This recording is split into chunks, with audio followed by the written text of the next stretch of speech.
کے دوران بیوی کی 3 جگہوں پر بوسہ دینا کیوں حرام ہے؟ بسم اللہ الرحمن الرحیم۔ السلام علیکم ورحمۃ اللہ وبرکاتہ۔ آج کا بیان میرے بھائیوں کے لیے خاص ہے۔ میرے محترم بھائیوں، آج میں آپ لوگوں کو ایک ایسی حقیقت بتانے جا رہی ہوں جسے جان کر آپ حیران رہ جائیں گے۔ کیا آپ جانتے ہیں کہ ہم بستری کے دوران بیوی کی 3 جگہوں پر بوسہ دینا کیوں سختی سے منع کیا گیا ہے؟ کیا آپ نے کبھی سوچا ہے کہ جو چیز اسلام نے حرام قرار دی ہو اس کے پیچھے کتنی بڑی حکمت چھپی ہوتی ہے؟ آج میں آپ کو وہ تمام باتیں بتاؤں گی جو شاید آج سے پہلے آپ نے کبھی نہیں سنی ہوں گی۔ لوگ اس بارے میں بات کرنے سے کتراتے ہیں، مگر کیا لا علمی گناہ سے بچا سکتی ہے؟ ہرگز نہیں۔ اگر میں بھی آپ کو نہیں بتاؤں گی تو پھر ایک ان پڑھ شخص آپ کو کیسے بتا سکتا ہے؟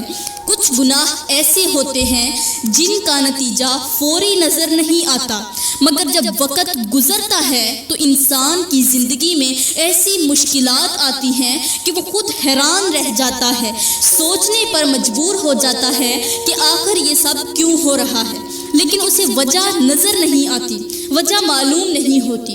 ہم بستری کے دوران بیوی کی 3 جگہوں پر بوسہ دینے والا یہ مسئلہ صرف ایک غلطی نہیں بلکہ اس کے اثرات انسان کی پوری زندگی پر مرتب ہوتے ہیں۔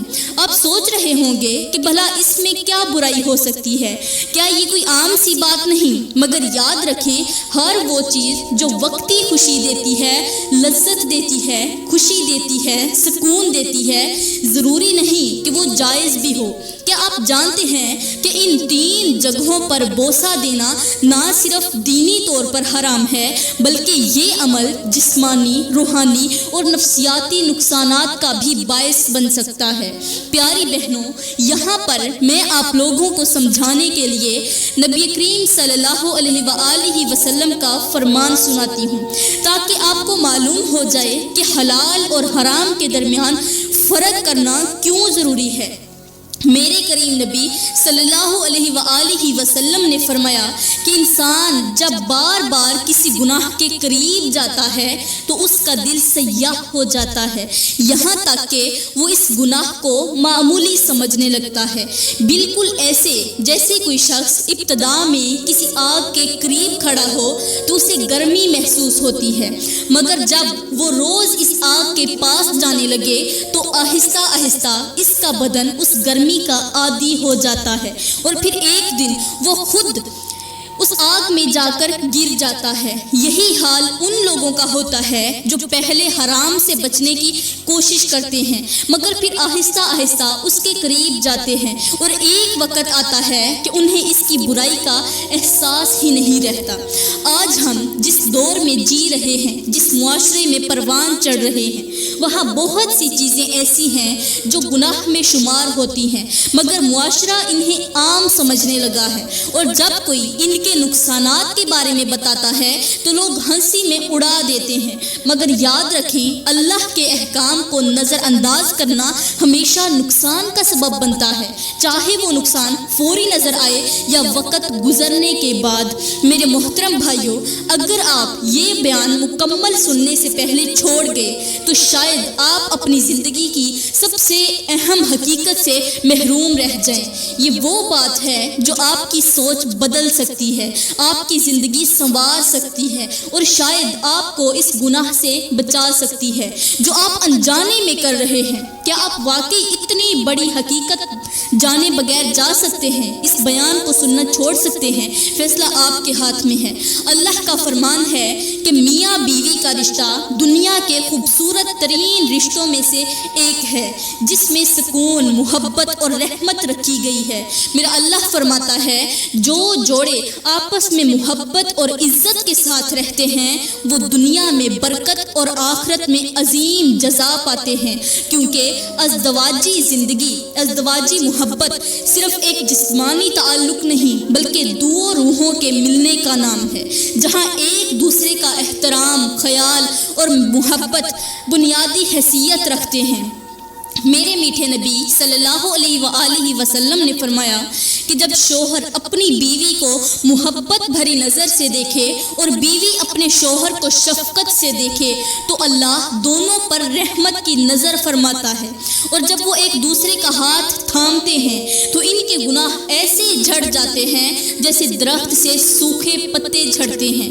مگر افسوس، آج کی بہت ساری عورتیں، آپ میں سے کافی ساری عورتیں ایسی ہوں گی جو اس محبت کی قدر نہیں کرتی۔ وہ اپنے شوہر کے حقوق کو معمولی سمجھتی ہیں، ان کے سامنے تیز زبان چلاتی ہیں، زبان درازی، نافرمانی اور بے صبری سے اپنے ہی گھر کو جہنم بنا لیتی ہیں۔ اسی طرح کچھ مرد بھی اپنی بیویوں کو حقیر جانتے ہیں، ان کی عزت نہیں کرتے اور محبت کو بوجھ سمجھتے ہیں، جبکہ نبی کریم صلی اللہ علیہ وآلہ وسلم نے فرمایا کہ سب سے بہترین شوہر وہ ہے جو اپنی بیوی کے ساتھ بہترین سلوک کرے۔ آج کی عورت اگر اپنے شوہر کے ساتھ محبت، صبر اور عزت کے ساتھ رہے تو یہ نہ صرف اس کی اپنی دنیا کو خوبصورت بنا سکتا ہے بلکہ آخرت میں بھی اس کے درجات بلند کر سکتا ہے۔ مگر جو عورت اپنے گھر میں فساد ڈالتی ہے، جھگڑے ڈالتی ہے، شوہر کی نافرمانی کرتی ہے، شوہر کے حکم عدولی کرتی ہے، شوہر کے احکامات نہیں مانتی اور رشتے کی نزاکت کو نہیں سمجھتی، وہ در حقیقت اپنی خوشیوں کو خود تباہ کر رہی ہوتی ہے۔ جیسے ایک باغبان اگر روزانہ پودوں کو پانی دے، ان کی حفاظت کرے تو باغ ہمیشہ ہرا بھرا رہتا ہے، مگر جو باغبان پودوں کو نظر انداز کر دے، اس پر پانی نہ ڈالے، وقت پر اس کی حفاظت نہ کرے، ان کی جڑوں کو نقصان پہنچائے تو پھر وہ باغ ایک دن سوکھ کر برباد ہو جاتا ہے۔ یہی حال میاں بیوی کے رشتے کا بھی ہے۔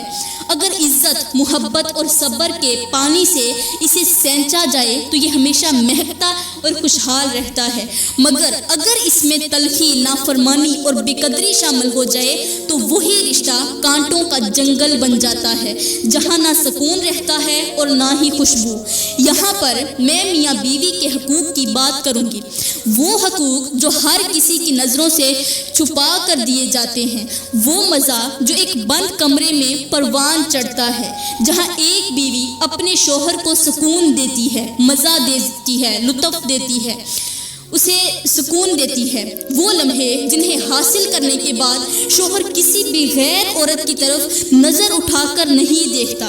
میرے بھائیوں، اللہ نے بیوی کو شوہر کے لیے ایک ایسی راحت بنایا ہے جو اس کے دل اور جسم کو سکون فراہم کرتی ہے، مگر افسوس آج کی کچھ عورتیں اس مقدس رشتے کی اہمیت کو نہیں سمجھتی۔ وہ اس سکون، اس محبت اور اس عزت کو حقیر جانتی ہیں۔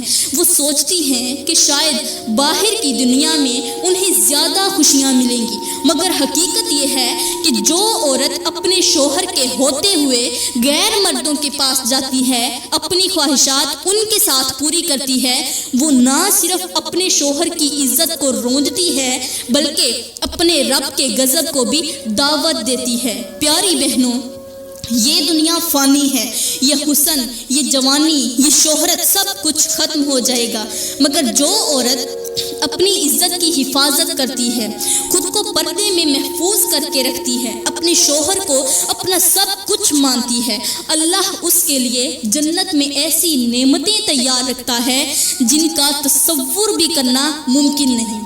میرے اللہ کا فرمان ہے کہ جو عورت اپنے شوہر کو چھوڑ کر کسی غیر کے پاس جاتی ہے وہ اپنے لیے دنیا اور آخرت دونوں میں تباہی خرید لیتی ہے، کیونکہ جو عورت بے حیائی کی راہ میں جاتی ہے، بے حیائی کی راہ وہی اختیار کرتی ہے جو اپنی عزت اور شرافت کو بیچ ڈالتی ہے۔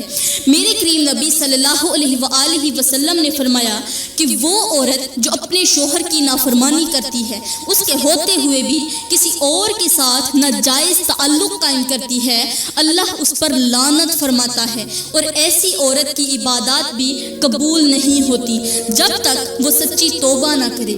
آج کی دنیا میں کتنی ہی عورتیں اپنی خواہشات کے پیچھے بھاگ کر اپنے ہی گھر کو جہنم بنا لیتی ہیں۔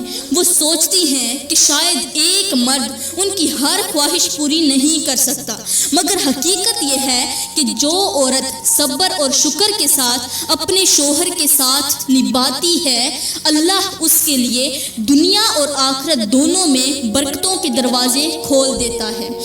اب بات کرتے ہیں کہ ہم بستری کے دوران عورت کی وہ کون سی 3 جگہیں ہیں جن کو بوسہ دینا مرد کے لیے حرام ہے، چاہے وہ شوہر ہو یا کوئی اور بھی ہو۔ پہلی جگہ وہ ہے جہاں سے ناپاکی خارج ہوتی ہے، یعنی عورت کا اگلا مقام، جسے شریعت میں صرف ہم بستری کے لیے جائز قرار دیا گیا ہے، مگر بوسہ دینا سخت منع ہے، کیونکہ یہ وہ جگہ ہے جہاں سے جسم کی غلاظت خارج ہوتی ہے اور یہ انسانی صحت کے لیے انتہائی خطرناک ہے۔ ڈاکٹرز بھی کہتے ہیں کہ یہاں موجود بیکٹیریا اور وائرس کئی خطرناک بیماریوں کو جنم دیتے ہیں، جن میں پیشاب کی نالی کے انفیکشن، جلدی بیماریاں اور دیگر سنگین طبی مسائل شامل ہیں۔ یہاں پر مجھے بڑے ہی افسوس کے ساتھ کہنا پڑ رہا ہے کہ آج کی نوجوان نسل شریعت کی حدود کو توڑنے میں ذرا بھی جھجک محسوس نہیں کرتی۔ وہ چیزیں جو اسلام میں حرام قرار دی گئی ہیں انہیں محبت اور قربت کا ذریعہ سمجھا جا رہا ہے۔ خاص طور پر ازدواجی تعلقات میں ایسی حرکات کی جا رہی ہیں جنہیں اللہ اور اس کے رسول نے سخت ناپسند فرمایا۔ آج بہت سے شوہر لا علمی یا اپنی خواہشات کی پیروی میں بیوی کے اگلے حصے کو چومنے یا چوسنے جیسی حرکات کر رہے ہیں، جبکہ اسلام نے اسے ناپسندیدہ اور حرام قرار دیا ہے۔ جدید سائنس بھی یہی کہتی ہے کہ وہاں بے شمار جراثیم اور بیکٹیریا ہوتے ہیں جو مختلف بیماریوں کو جنم دیتے ہیں، جن میں منہ اور پیٹ کے انفیکشن، جلدی بیماریاں اور بعض خطرناک وائرس شامل ہیں۔ یہ وہی مقام ہے جہاں سے ناپاکی خارج ہوتی ہے، اور اسے زبان کے ذریعے چومنا یا چوسنا خود کو بیماریوں میں مبتلا کرنے کے مترادف ہے۔ میرے کریم نبی صلی اللہ علیہ وآلہ وسلم نے فرمایا کہ جو کام فطرت کے خلاف ہو وہ ہمیشہ نقصان دہ ہوتا ہے، اور یقیناً یہ بھی انہی کاموں میں سے ایک کام ہے۔ افسوس کہ آج بہت سے لوگ شرم اور حیا کو چھوڑ کر ان گناہوں میں پڑ رہے ہیں، وہ گناہ جو صرف ان کی صحت کے لیے نہیں بلکہ روحانیت کو بھی تباہ کر دیتے ہیں۔ اب دوسری جگہ وہ ہے جو پچھلا مقام کہلاتی ہے، جہاں سے فضلہ خارج ہوتا ہے اور جس کے بارے میں اسلام نے سختی سے منع فرمایا ہے۔ یہ وہ ناپاک جگہ ہے جہاں بوسہ دینا تو درکنار، جسمانی تعلق قائم کرنا بھی کبیرہ گناہ ہے، جس پر اللہ نے شدید عذاب کا اعلان کیا ہے۔ آج کے لوگ نادانی میں اس گناہ میں مبتلا ہو رہے ہیں، وہ اسے محبت اور قربت کا نام دیتے ہیں، حالانکہ حقیقت میں یہ ایک انتہائی گھناؤنا اور فطرت کے خلاف عمل ہے۔ افسوس کی بات یہ ہے کہ آج کے کچھ مرد اور عورتیں اس کام کو سچی محبت کا حصہ سمجھتے ہیں۔ وہ کہتے ہیں کہ ہمیں اپنے شریک حیات سے بے حد محبت ہے، ہم عشق میں اندھے ہو جاتے ہیں، اور اسی اندھے عشق میں وہ گندگی اور بیماریوں میں لت پت ہو جاتے ہیں، مگر انہیں اس وقت اس غلطی کا احساس نہیں ہوتا۔ کب تک؟ جب تک کہ وہ کسی لا علاج بیماری میں مبتلا نہیں ہو جاتے۔ جدید سائنس بھی یہی کہتی ہے کہ پچھلے مقام میں وہ تمام مہلک جراثیم اور وائرس موجود ہوتے ہیں جو جسمانی صحت کے لیے زہر ہیں۔ ایسے بیکٹیریا جو انفیکشن، پیٹ کی بیماریاں، جگر کی خرابی اور یہاں تک کہ بعض جان لیوا امراض کا باعث بنتے ہیں، مگر جو لوگ گناہ میں ڈوب چکے ہوں وہ کب حقیقت کو سمجھ سکتے ہیں؟ وہ تو اس عمل کو جدید تعلق اور نئی محبت کی علامت کہہ کر خود کو دھوکہ دیتے ہیں، حالانکہ یہ در حقیقت اللہ کے قہر کو دعوت دینا ہے۔ سوچیں، اگر ایک پانی کا کنواں ناپاک ہو جائے تو کیا کوئی شخص اس میں سے پانی پینے کا خیال کرے گا؟ کیا اس میں سے کوئی پانی پیے گا؟ ہرگز نہیں، بلکہ لوگ اس کنویں سے دور رہیں گے، کیونکہ وہ جانتے ہیں کہ ناپاک پانی بیماری کا ذریعہ ہے۔ تو جو جگہ جسم میں فضلہ خارج کرنے کے لیے بنی ہو وہ کس طرح محبت اور قربت کی جگہ بن سکتی ہے؟ اللہ نے ہر چیز کے لیے ایک فطری راستہ مقرر کیا ہے، اور جو لوگ اس فطرت سے ہٹ کر چلیں گے وہ نہ صرف دنیا میں ذلیل ہوں گے بلکہ آخرت میں بھی سخت عذاب میں مبتلا ہوں گے۔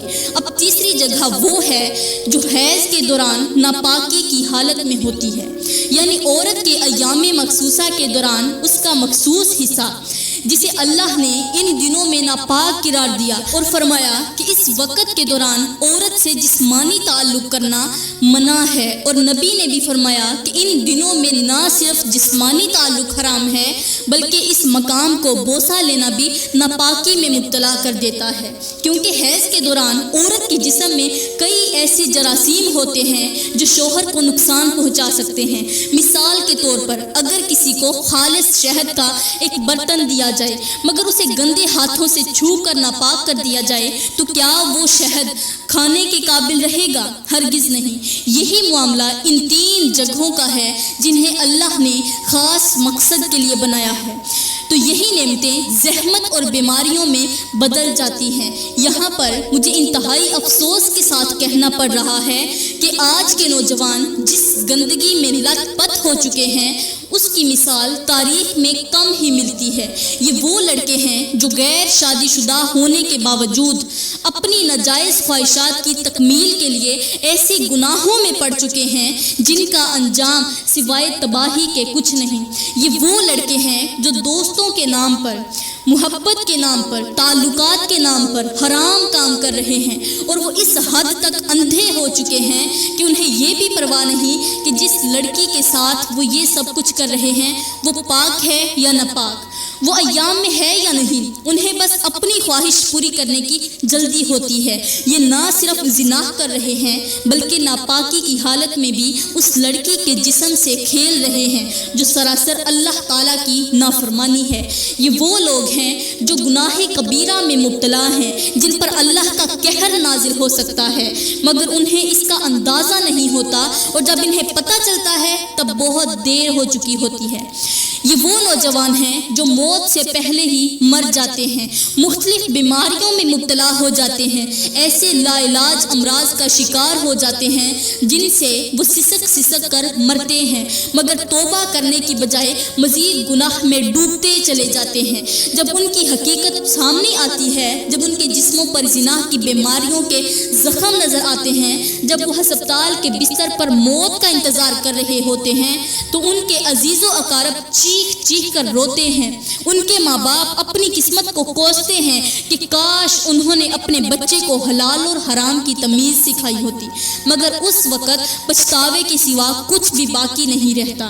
یہ گناہ صرف لڑکوں تک محدود نہیں بلکہ آج کے میرے دور کی کچھ لڑکیاں بھی اس گناہ میں برابر کی شریک ہیں۔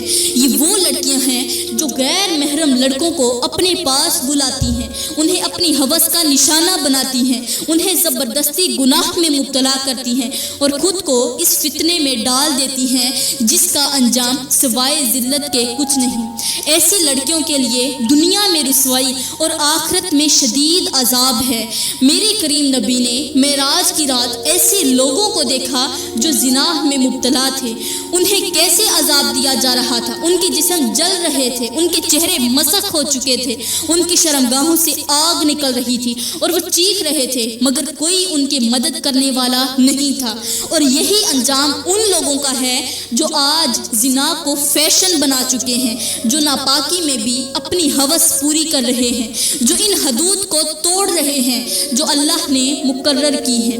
پیاری بہنوں، یہ تھے وہ 3 جگہیں جہاں پر عورت کے لیے بوسہ کرنا ناجائز ہے، مطلب شوہر ان جگہوں پر بوسہ نہیں کر سکتا، یہ حرام ہے۔ میں دعا کرتی ہوں کہ اللہ تعالی ہمیں ان گناہوں سے جلد از جلد توبہ کرنے کی توفیق عطا فرمائے اور ہمیں شیطان کے وسوسوں اور نفس کی خواہشات سے محفوظ رکھے۔ آمین ثم آمین۔ وما علینا الا البلاغ المبین۔